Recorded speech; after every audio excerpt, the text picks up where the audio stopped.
आज का जो हमारा टॉपिक है वो क्लास 10th का लेसन फर्स्ट, और लेसन फर्स्ट में है हमारा केमिकल रिएक्शन एंड इक्वेशन। ठीक है, तो केमिकल रिएक्शन और इक्वेशन में देखा जाए तो जैसा कि हम लोग जानते हैं कि हमारे डेली लाइफ में जो छोटी मोटी इवेंट्स या छोटी मोटी घटनाएं घटित होती हैं, तो वो एक प्रकार से देखा जाए केमिकल इवेंट्स का ही एक पार्ट होता है। ठीक है, जैसे या फॉर एग्जांपल में देखा जाए कि जब हम लोग मिल्क को यानी कि दूध को द मिल्क पुट ऑन या the milk left on room temperature, left on room temperature. दूसरा है आयरन, आयरन देखा जाए तो यह फिर यानी कि iron left on outer environment,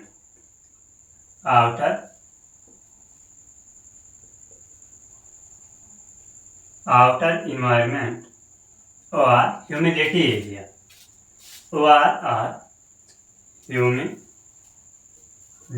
area। या तीसरा हमारा है कि फूड यानी कि when we cook the food, when we cook the food, तो then these events are the chemical reaction। ठीक है, अब हम एक क्वेश्चन कर सकते हैं कि कैसे। तो ये देखा जाए तो जो मिल्क हमारा है, मिल्क को जब हम फर्स्ट टाइम उसको रूम टेम्परेचर पर रखते हैं तो कुछ समय के बाद हम देखते हैं कि मिल्क का जो ऑर्डर या उसका जो कलर है वो हल्का फुल्का उसके ओरिजिनल कलर से चेंज हो जाता है या उसको ओरिजिनल ऑर्डर या टेक्सचर से चेंज हो जाता है। वहीं पर देखते हैं कि आयरन जो हमारा है नेक्स्ट, तो आयरन को हम जो जब आउटर एनवायरनमेंट या ह्यूमिडिटी कंडीशन में रखते हैं तो नॉर्मली ये देखा जाता है कि जैसे हमारे पास एक ऐसा आयरन हो जिसको हम लोग बिल्कुल शाइनिंग किए हुए, जिसको बिल्कुल शाइनिंग हो, चमकीला हो, लेकिन जब उसे हम आउटर एनवायरनमेंट में रखते हैं तो देखते हैं कि उस शाइनिंग एरिया की आउटर सरफेस पर कुछ रेडिश कलर का एक लेयर चल जाता है। तो इसे हम कह सकते हैं ना कि जो हमारे सब्सटेंस थे उस सब्सटेंस का जो ओरिजिनल कलर यानी कि नेचुरल कलर था वो कलर कुछ समय के बाद में किस फॉर्म में चेंज हो गया, रेड कलर के फॉर्म में, और इस रेड कलर को हम कहते हैं ओस या जंग का लगना। ठीक है, नेक्स्ट हम कहते हैं थर्ड जो हमारा है when we cook the food. जैसे नॉर्मली हम जानते हैं कि जो हमारा कुक फूड जो होता है वो जब अनकुक्ड फॉर्म में होता है यानी कि जिसे हम कहते हैं रॉ फॉर्म, तब रॉ फॉर्म में जो होता है तो उसका जो कलर होता है या उसका जो ऑर्डर या स्मेल जो होता है वो डिफरेंस टाइप का होता है। लेकिन जब उसको हम कुक कर लेते हैं तो कुक करने के बाद हम देखते हैं कि जो उसका नेचुरल फॉर्म है यानी कि उसका जो ओरिजिनल कलर था या ओरिजिनल ऑर्डर था वो कैसा हो गया, चेंज हो गया। तो यही बताया गया कि केमिकल रिएक्शन एंड इक्वेशन में हमारी जो डेली लाइफ की एक्टिविटी है वो सब इसी के अंतर्गत आता है। ठीक है, अब इसके आगे देखेंगे केमिकल रिएक्शन के बारे में। हाँ, केमिकल इक्वेशन में देखते हैं जैसे पहला इसमें बताया गया कि जो हमारा मैग्नीशियम की रिबन होती है, तो मैग्नीशियम के रिबन को जब हम लोग उसको किसी चिमटी से पकड़ करके स्प्लिट लैंप में ले जाते हैं तो ले जाने के बाद वहाँ पर देखते हैं कि वो धीरे धीरे मैग्नीशियम के रिबन जलने लगता है यानी कि वो बर्न होने लगता है, और बर्न होने के बाद में वो वाइग्रेसली जो है फ्लेम उत्पन्न करता है यानी बहुत तेज़ी से ज्वाला उत्पन्न करता है। और बर्न करने के दौरान जब वो कंप्लीट रूप से बर्न हो जाता है तो वाइट कलर के फॉर्म में एक एस जिसे हम कहते हैं राख, वाइट कलर के फॉर्म में एस या राख के रूप में वो हमें प्राप्त होता है। और जब इस राख को या एस को हम लोग एक ग्लास में उसको कलेक्ट कर लेते हैं तो वही हमारा जो बनता है क्या होता है, मैग्नीशियम ऑक्साइड। तो यानी कि इसमें बताया गया कि जो हमारी मैग्नीशियम की रिबन है, ठीक है, मैग्नीशियम के रिबन को जब हम ऑक्सीजन की प्रेजेंस में लेकर जाते हैं तो ऑक्सीजन के प्रेजेंस में लेकर के जाने के बाद यहाँ पर इसमें जो इसका फॉर्मेशन होता है वो होता है मैग्नीशियम ऑक्साइड। ये क्या हमारा मैग्नीशियम ऑक्साइड, और यही मैग्नीशियम ऑक्साइड जो है वो बर्न होकर के व्हाइट कलर के ऐश के रूप में प्राप्त होता है। किस कलर में, तो ये व्हाइट कलर के फॉर्म में हमें ये मिलता है। ठीक है, तो ये है केमिकल रिएक्शन का एक फॉर्म जिसमें मैग्नीशियम और ऑक्सीजन को ऐड किया गया और मैग्नीशियम ऑक्साइड का फॉर्मेशन हुआ किस रूप में, व्हाइट कलर के फॉर्म में। ठीक है, हमारा है केमिकल रिएक्शन। नेक्स्ट इसी में जो हमारा नेक्स्ट हेडिंग है वो है केमिकल रिएक्शन। ठीक है, तो जब केमिकल रिएक्शन के बारे में देखते हैं तो जैसा कि अभी हमने देखा कि केमिकल रिएक्शन में बताया गया कि जो मैग्नीशियम की रिबन होती है, जब उसको हम किसी हैंग से, चिमटी से पकड़ते हैं और पकड़ने के बाद जब उसको स्पिरिट लैंप के पास ले जाते हैं तो बहुत वाइग्रेसली बर्न करने लगती है, यानी कि तेजी से जलने लगती है और जलने के बाद में एक वाइट कलर का ऐश प्राप्त होता है। ठीक है, और उस ऐश को हम लोग एक ग्लास ट्यूब में कलेक्ट कर लेते हैं। तो यही यहाँ पर बताया गया कि when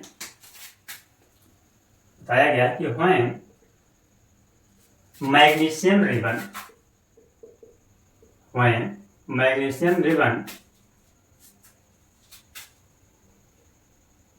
comes to contact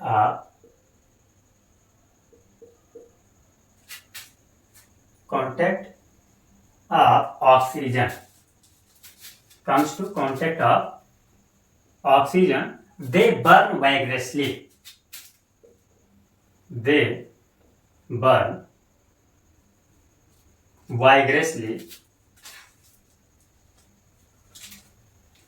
या they burn high flame and formation, यानी कि they burn high flame, यह बहुत तेजी से जलने लगती है, and formation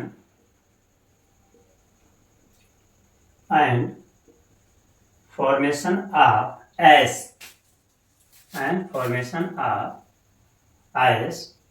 in white color form, ठीक है, and this form is called as magnesium oxide, and this substance, यानी कि ये जो बर्न होने के बाद में सब्सटेंस मिलता है, इसी को हम लोग क्या कहते हैं, मैग्नीशियम ऑक्साइड।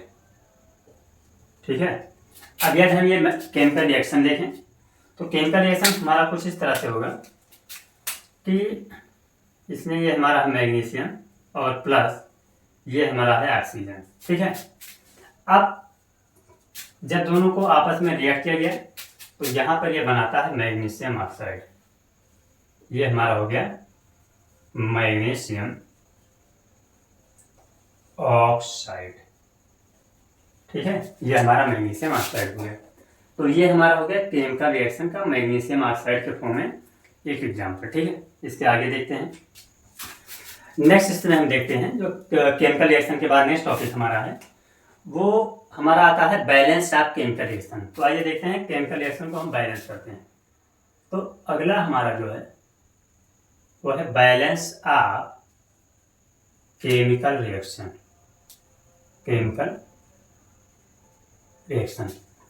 तो जब केमिकल रिएक्शन में बैलेंसिंग हम करते हैं तो यहाँ पर देखते हैं जो हमारा रिएक्शन है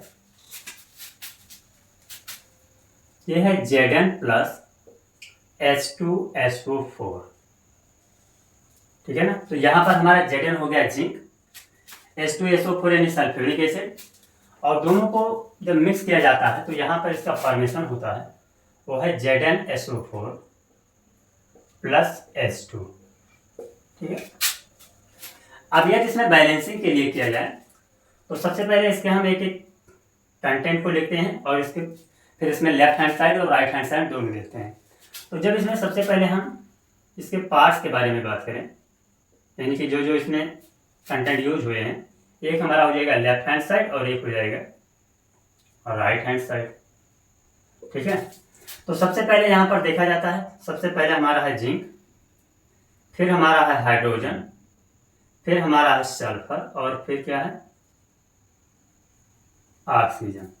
ठीक है, ये देखिए नंबरिंग की बात करें तो यहाँ पर हम देख रहे हैं कि जिंक हमारा जो है कितना है सिंगल नंबर में, हाइड्रोजन जो हमारा है वो है डबल नंबर में, सल्फर जो हमारा है वो है सिंगल नंबर में, और ऑक्सीजन जो हमारा कितना है फोर्थ नंबर में। ठीक है, तो यहाँ पर जो हमारा लेफ्ट हैंड साइड रहेगा वही हमारा राइट हैंड साइड रहेगा, यानी कि यहाँ पर 1 हो जाएगा, यहाँ पर 2, यहाँ पर 1 और यहाँ पर क्या हो जाएगा 4। तो यानी कि यहाँ पर हम देखते हैं कि बैलेंसिंग ऑफ केमिकल रिएक्शन में देखा जाता है कि जो लेफ्ट हैंड साइड में है वही राइट हैंड साइड में है, यानी कि left hand side and right hand side both are equal, this is called balancing of chemical. हाँ, दूसरा हम बैलेंसिंग ऑफ केमिकल रिएक्शन में देखते हैं कि हमारा जो फोटोसिंथेसिस रेस्पिरेशन होता है, तो इसमें हम देखते हैं कि ये भी बैलेंसिंग ऑफ केमिकल रिएक्शन के अंतर्गत ही आता है। तो इसमें देखा जाता है कि हमारा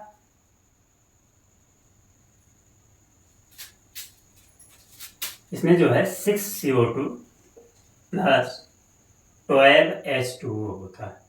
ये क्या है? ये हमारा एक्वस मीडियम में है और ये वाटर है, ठीक है। फिर इसमें बताया गया कि जब ये in the presence of sunlight और क्लोरोफिल की प्रेजेंस में इसका रिएक्शन करवाया जाता है, तो यहाँ पर हमें ग्लूकोज का फॉर्मेशन होता है, जिसे हम कहते हैं C6H12O6। ये क्या हो गया? ग्लूकोज हो गया, प्लस हमें 6H2O मिलता है और 6 ऑक्सीजन मिलता है, जो क्या होता है? बाई प्रोडक्ट के रूप में बाहर निकल जाता है। तो यहाँ पर हम ये देख रहे हैं, ये भी क्या है? इसके बैलेंसिंग ऑफ केमिकल रिएक्शन का ही एक एग्जाम्पल है, ठीक है। तो ये रहा बैलेंसिंग ऑफ केमिकल रिएक्शन का सेकंड एग्जाम्पल। तो फर्स्ट हमने देखा सल्फ्यूरिक एसिड का और सेकंड हमारा है रेस्पिरेशन का। इसी में हमारा जो नेक्स्ट टॉपिक है वो आता है कि टाइप ऑफ केमिकल रिएक्शन। तो जैसे कि यहाँ पर हम बात कर लें कि जो टाइप ऑफ केमिकल रिएक्शन होता है वो दो प्रकार का होता है। एक हमारा होता है कॉम्बिनेशन रिएक्शन और एक होता है कॉम्बिनेशन रिएक्शन। तो यदि हम सबसे पहला नंबर जिसका नाम है कॉम्बिनेशन रिएक्शन, तो कॉम्बिनेशन रिएक्शन के बारे में बात करें तो इसमें बताया गया है कि when two are more reactant are mix to each other, यानी कि जब दो या दो से अधिक रिएक्टेंट एक दूसरे में मिलते हैं और मिल करके एक सिंगल प्रोडक्ट का फॉर्मेशन करें, तो उसी को हम कहते हैं कॉम्बिनेशन रिएक्शन। यानी कि यहाँ पर हम लिख सकते हैं कि जो फर्स्ट हमारा है वो है कॉम्बिनेशन रिएक्शन। कॉम्बिनेशन रिएक्शन और कॉम्बिनेशन रिएक्शन में जैसे कि हम जानते हैं कि when two are more substance